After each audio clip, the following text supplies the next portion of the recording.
where you selected it to. So again, it doesn't always work the best.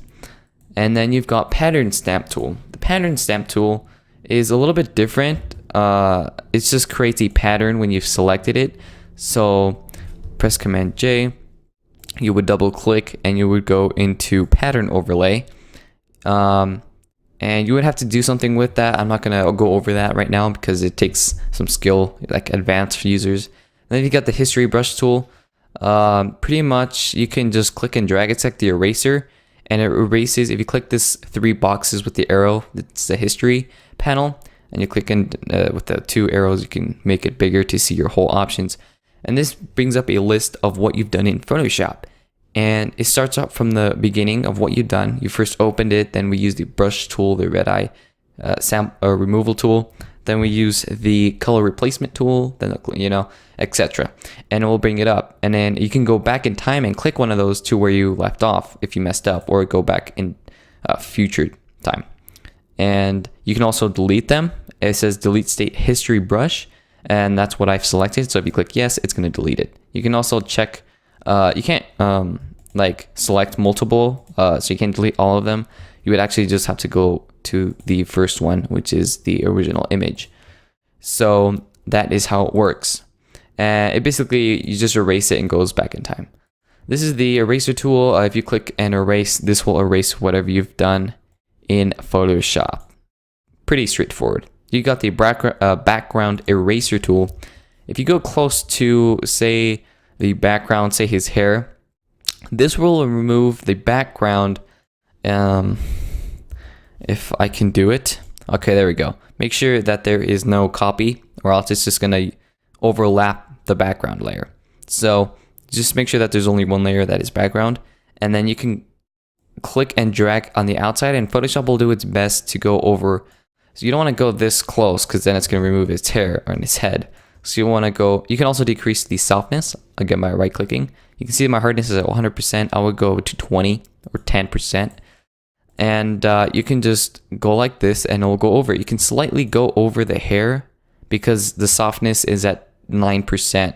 So it won't remove so much hair or whatever you're going to be removing in the background. See, you can just go like this, increase the brush size, and you can do that as well. So that's how it works. Now, the magic eraser tool, this will erase the background. It won't do its best. It uses high contrast colors. So white, it would select all of the white and it will get removed. So let's say blue, that's all going to get removed. And you can go like this, but this would take too long. So this works way better if your background is a solid color, like black or blue or red or yellow or green. And that works so much better with that. Then we've got the gradient tool. Basically, the gradient tool is going to be a little bit more advanced. So I'll do a tutorial on that one. But if you guys really want to see it, comment below and I will do a tutorial on that. I believe I did a tutorial on that in my previous episodes. The paint bucket tool, you click or you double click the square color right here, which is blue, and you would choose a color. Say you wanted this one, and you click OK, and you click just normal click left button click, and it will fill in whatever you color or whatever you choose to color in. So this comes in handy if you're doing like backgrounds for web or design or anything. And again, this works with high contrast colors. Excuse me. But yeah, that's how it works. The 3D material drop tool, again, I'm not going to go over that because no one really uses it. The next one is the blur tool. This will blur out images. I'm going to go ahead and make my brush bigger and increase the hardness. This will blur out whatever you're like. It's like the brush. You would just click and drag.